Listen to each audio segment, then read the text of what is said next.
Good morning, student. Welcome to Parshu International School online classes. Chapter 5 प्रसूता एवं नवजात शिशु की देखभाल। बच्चे के जन्म के बाद माँ और बच्चे दोनों शक्तिहीन हो जाते हैं, किस तरीके से उनकी देखभाल करनी चाहिए। शिशु जन्म के बाद चिकित्सक या नर्स या प्रशिक्षित दाई की आवश्यकता होती है, तात्कालिक देखभाल ताकि उसकी की जा सके। इसके बाद प्रसूता स्त्री की देखभाल की भी आवश्यकता होती है। प्रसव की कठिन पीड़ा के बाद प्रसूता स्त्री काफ़ी सुस्त हो जाती है और शक्तिहीन भी हो जाती है। एक बच्चे के जन्म होने के बाद माँ और बच्चे दोनों कमज़ोर होते हैं। माँ भी कमज़ोर हो जाती है और बच्चा भी काफ़ी कमज़ोर होता है। नए माहौल में वो जब बाहर आता है तो उसको काफ़ी देख रेख करने की आवश्यकता होती है। तो उसे नींद या बेहोशी सा एहसास होता है, उसे गर्म दूध या चाय पीने को दी जानी चाहिए। इसके पश्चात प्रसूता को निश्चित होकर के सोना दिया जाना चाहिए, ताकि वो काफ़ी लंबे समय तक थोड़ा रेस्ट करे, आराम करे, ताकि वो थोड़ा उस पीड़ा को जो उसने सहन किया है वो थोड़ा आरामदेह हो सके। गर्भावस्था के दौरान स्त्री के गर्भ संबंधित अंगों में विशेष परिवर्तन हो जाते हैं। उसे पुनः अपने स्वाभाविक रूप में आने में काफ़ी समय लग जाता है। प्रसूता को इस समय बहुत ही आराम की आवश्यकता होती है और उस समय गर्भाशय का आकार 1 किलोग्राम तक होता है। सामान्य आकार में आने में 40 से 50 ग्राम से अधिक हो जाता है सामान्य आकार से, और अपनी सामान्य अवस्था आने में भी 40 दिन का समय लगता है। और प्रसूता को अधिक आराम करने की सलाह दी जाती है। उसे ज़्यादा दिनों तक उसे रक्त की भी कमी हो जाती है। 20 से 30 दिनों तक ज़्यादा से ज़्यादा सोए और पौष्टिक आहार दिया जाना चाहिए। शारीरिक स्वच्छता का भी ध्यान रखना चाहिए। स्वच्छ और स्वस्थ वस्त्र पहनने, नैपकिन यूज़ करने का भी सलाह दी जानी चाहिए। इसके अतिरिक्त प्रसूता को भारी कार्य जैसे वजन उठाना, पानी की बाल्टी आदि उठाने से, कार्य करने से रोकना चाहिए। मूत्राशय में भी कई तरह का संक्रमण हो जाता है, जिससे प्रसूता को बुखार आदि भी आने लगता है। प्रसव के पश्चात पाचन शक्ति भी कमज़ोर हो जाती है और प्रसूता को प्रथम दिन खिचड़ी, दलिया, दूध, सब्जियों का सूप और दाल और अन्य ठोस भोज्य पदार्थ खाने को देने चाहिए, जो सभी प्रकार के विटामिन और खनिज लवणों से युक्त होते हों। सामान्य प्रसव में प्रसूता अजवाइन, गुड़ का पानी, बादाम और हलवा, खसखस का हलवा, गोंद के लड्डू, मेथी, मेवे के गुड़ के लड्डू, घी के बने हुए भोजन दिए जाने चाहिए। उनको कम मिर्चदार मसाला होना चाहिए। तला भुना, खट्टा, गरिष्ठ पदार्थ उन्हें नहीं देना चाहिए।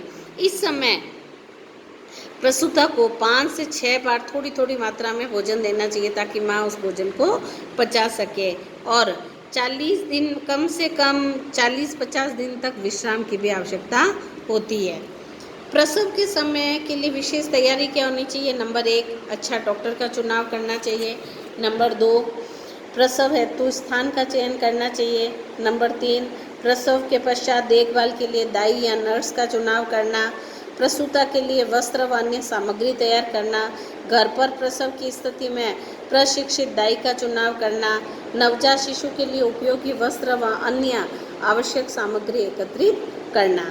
ये 5-6 चीज़ें हैं जो प्रसव के पहले की आवश्यकता होती है।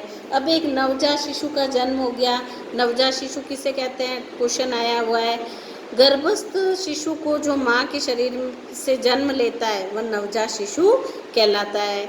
नवजात की देखभाल में काफ़ी सावधानी और धैर्य बरतने की आवश्यकता होती है। शिशु के साथ कोमलता से व्यवहार करना होता है।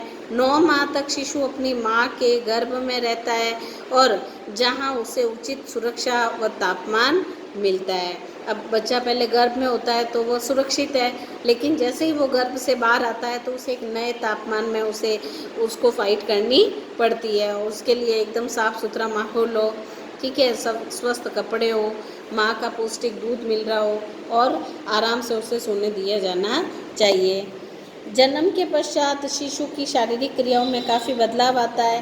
तापमान में नियंत्रण, रोग प्रतिरोधक क्षमता विकसित करना, रक्त परिसंचरण में परिवर्तन, पाचन क्रिया का शुरुआत, ये सारी क्रिया शुरू होती है। तो शिशु की कृत्रिम पोषण, किस तरीके से एक बच्चे को देखभाल की आवश्यकता होती है या किस तरीके से बच्चे की देखभाल की जा सकती है। तो शिशु के लिए माता का दूध ही अमृत तुल्य, उसे कोई ऊपरी वस्तु नहीं देनी चाहिए, सिर्फ माँ का दूध ही महत्वपूर्ण होता है। और माता के दूध से बेहतर और कोई श्रेष्ठकर नहीं होता है। और अगर माँ किसी वजह से माँ दूध नहीं पिला पा रही है या माँ की मृत्यु हो गई तो उसे गाय का दूध दिया जाना चाहिए।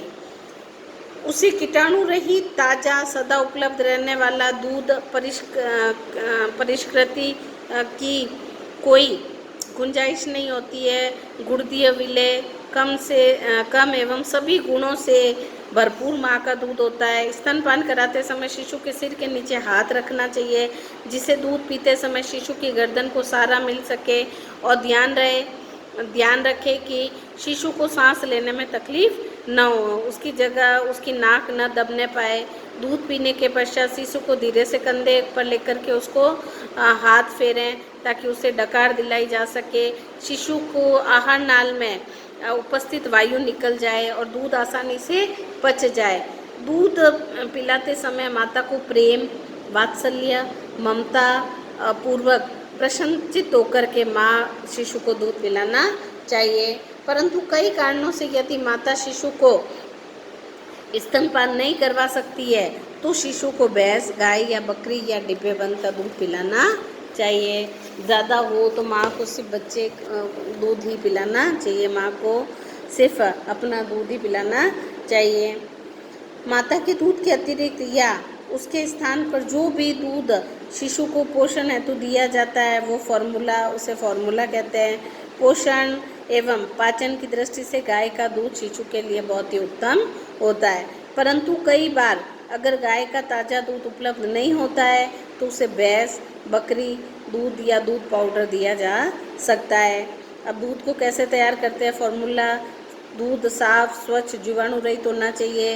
दूध का फॉर्मूला तैयार करते समय यह ध्यान दिया जाना चाहिए कि शिशु का वजन, शक्ति, ऊष्मा की आवश्यकता कितनी है और वह शिशु के लिए सुपाच्य है या नहीं है।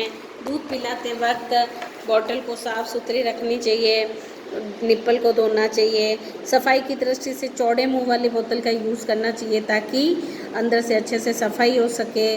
बोतल तथा निप्पल को स्वच्छ करके विसंक्रमित करना आवश्यक होता है। बोतल को साफ करने के लिए उन्हें सिर्फ सर्फ या साबुन का या पानी से खूब अच्छी तरह से ब्रश से रगड़ करके धोना चाहिए।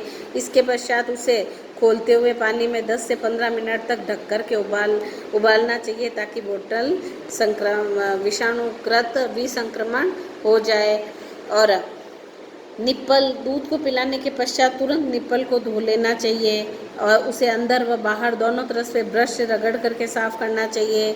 निप्पल को खोलते हुए पानी में ना धो करके थोड़ा गर्म गुनगुने पानी में धोना चाहिए, क्योंकि निप्पल ख़राब होने की, ज़्यादा गर्म पानी में धोने से निप्पल ख़राब होने की संभावना रहती है।